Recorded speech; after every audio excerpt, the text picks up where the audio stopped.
احمده ونصلي على رسوله الكريم اما بعد فاعوذ بالله من الشيطان الرجيم بسم الله الرحمن الرحيم رب اشرح لي صدري ويسر لي امري واحلل عقدة من لساني يفقهوا قولي۔ اللہ تعالیٰ نے انسان کو جن بڑی بڑی نعمتوں سے نوازا ہے ان میں سے ایک نعمت اولاد کی نعمت ہے۔ قرآن حکیم میں اولاد کی ولادت کا ذکر ایک خوشخبری کے طور پر کیا گیا ہے۔ ارشاد باری تعالیٰ ہے، یا زکریا انا نبشرک بغلام اسمہ یحییٰ لم نجعل لہ من قبل سمیا۔ اے زکریا، ہم تجھے ایک بچے کی خوشخبری دیتے ہیں جس کا نام یحییٰ ہے، ہم نے اس سے پہلے اس کا ہم نام کبھی کسی کو نہیں کیا۔ تو گویا اولاد کا دنیا میں آنا انسان کے لیے ایک خوشخبری کی حیثیت رکھتا ہے۔ ایک اور جگہ پر اولاد کو دنیاوی زندگی کی رونق اور زینت کہا گیا ہے۔ ارشاد باری تعالیٰ ہے، المال والبنون زینت الحیات الدنیا۔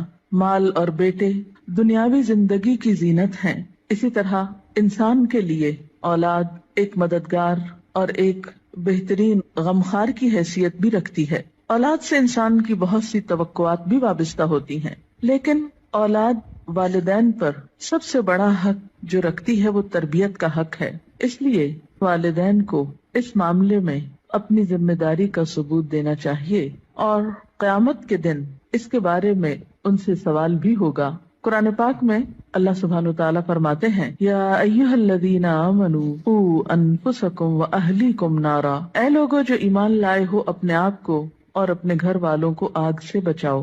گویا والدین کی ذمہ داری میں صرف یہی شامل نہیں کہ وہ بچوں کو تعلیم دیں یا ان کے کھانے پینے کا بندوبست کریں، بلکہ ان کی ذمہ داری میں سے ایک اہم ذمہ داری یہ ہے کہ وہ ان کی اچھی تربیت کریں اور انہیں آخرت کے بھیانک انجام سے محفوظ کریں، آگ سے بچائیں۔ ایک حدیث میں بھی آتا ہے، آپ صلی اللہ علیہ وسلم نے فرمایا، کلکم راع وکلکم مسئول عن رعیتہ۔ تم میں سے ہر شخص نگران ہے اور ہر ایک سے اس کی رعایا کے بارے میں، ماتحتوں کے بارے میں سوال کیا جائے گا۔ فالمرأۃ راعیۃ فی بیت زوجہا، اور عورت اپنے شوہر کے گھر میں نگران ہے، یعنی صرف باپ سے نہیں، ماں سے بھی پوچھا جائے گا کہ اس نے اپنے بچوں کی تربیت کیسے کی۔ اس لیے ہم دیکھتے ہیں کہ انبیاء علیہم السلام اپنی اولاد کے بارے میں ہمیشہ فکر مند رہے۔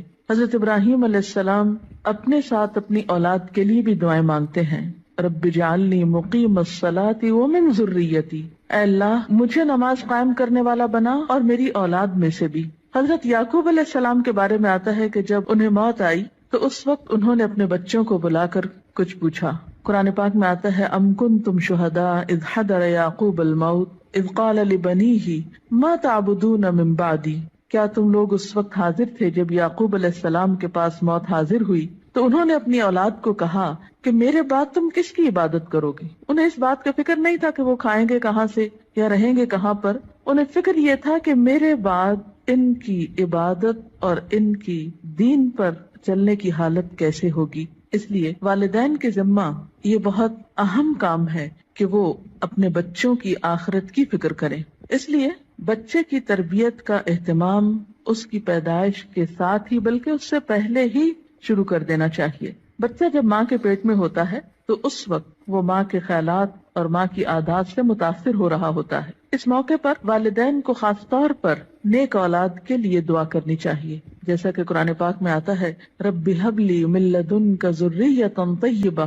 اے میرے رب، مجھے اپنے پاس سے پاکیزہ اولاد عطا کر۔ پھر اسی طرح بچے کی پیدائش پر، خواہ وہ لڑکی ہو یا لڑکا، خوشی کا اظہار کرنا چاہیے، اللہ تعالیٰ کا شکر ادا کرنا چاہیے، اس نعمت کو اچھی طرح قبول کرنا چاہیے تاکہ پھر اس کی صحیح طور پر قدردانی ہو سکے۔ احادیث مبارکہ سے ہمیں کچھ اور باتیں بھی پتہ چلتی ہیں کہ جب بچہ پیدا ہو تو اس کے کان میں آذان دی جائے، گویا پیدائش کے بعد سب سے پہلے اس کو اللہ کا نام سنایا جائے، اس کے سامنے اللہ کی عظمت کا اظہار کیا جائے۔ اسی طرح نبی صلی اللہ علیہ وسلم کی سنت سے ہمیں بچوں کی تہنیک کرنے کا بھی پتہ چلتا ہے۔ تہنیک سے مراد یہ ہے کہ کھجور چبا کر بچے کے تالو پر لگائی جائے، کیونکہ بچہ سب سے پہلی خوراک جو اپنے منہ میں لے کر جاتا ہے اس میں بھی خوراک دینے والے کی شخصیت اور عادات کے اثرات منتقل ہوتے ہیں۔ صحیح بخاری میں ابو موسیٰ اشعری روایت کرتے ہیں کہ میرے ہاں ایک بچہ پیدا ہوا میں اس کو لے کر نبی صلی اللہ علیہ وسلم کی خدمت میں حاضر ہوا. آپ نے اس کا نام ابراہیم رکھا. ایک کھجور سے اس کی تہنیک کی اور اس کے لیے برکت کی دعا کی اور اسے میرے حوالے کر دیا. پھر اسی طرح بچے کا نام اچھا رکھنا چاہیے. نام ایسا ہو کہ جس کا مطلب بھی اچھا ہو، تاکہ بچہ جب پکارا جانے پر اپنا نام سنے تو وہ اچھے لفظ کو بار بار سنے. ایسا نام نہیں رکھنا چاہیے کہ جس کا پروننسیشن، تلفظ یا معنی اچھا نہ ہو. اسی طرح نومولود یعنی نئے نوزائیدہ بچے کے بارے میں یہ حکم بھی دیا گیا ہے کہ ان کے ولادت کے 7ویں دن ان کے بال منڈائے جائیں. بعض حکماء نے اس کی یا اطباء نے اس کی حکمت یہ بیان کی ہے کہ سر مڑنے سے سر کے مسامات کھلتے ہیں، نگاہ، سماعت اور سونگنے کی قوت کو فائدہ پہنچتا ہے. اسی طرح سنت میں ہمیں بچوں کا عقیقہ کرنے کے بارے میں بھی تعلیمات ملتی ہیں. عقیقہ کرنے میں ایک حکمت یہ ہے کہ انسان اپنے رشتہ داروں کو، غریبوں کو، ہمسایوں کو اس خوشی میں شریک کرتا ہے. اس موقع پر ان کے لیے گوشت بھجواتا ہے، یعنی عقیقے کے جو بکرے ہیں ان میں سے. پھر اسی طرح بچپن ہی سے بچوں کے ساتھ محبت اور شفقت کے ساتھ پیش آنے کا حکم ہے. بچہ صرف غذا کا ہی محتاج نہیں ہوتا، محبت و شفقت اور کیئر کا محتاج بھی ہوتا ہے. نبی صلی اللہ علیہ وسلم کا ارشاد ہے، جو ہمارے بچوں پہ شفقت نہ کرے اور ہمارے بڑوں کی عزت نہ کرے وہ ہم میں سے نہیں. پھر آپ دیکھیے کہ تربیت میں صرف محبت و شفقت ہی کافی نہیں ہوتی، بلکہ اس کے ساتھ ساتھ بچوں کو ڈسپلن سکھانا بھی بے حد ضروری ہوتا ہے. پھر یہ ہے کہ بچوں کی تربیت کے مختلف پہلو ہیں. ان کی تربیت میں ان کی ایمانی تربیت، اخلاقی تربیت، جسمانی تربیت، عقلی تربیت، نفسیاتی تربیت،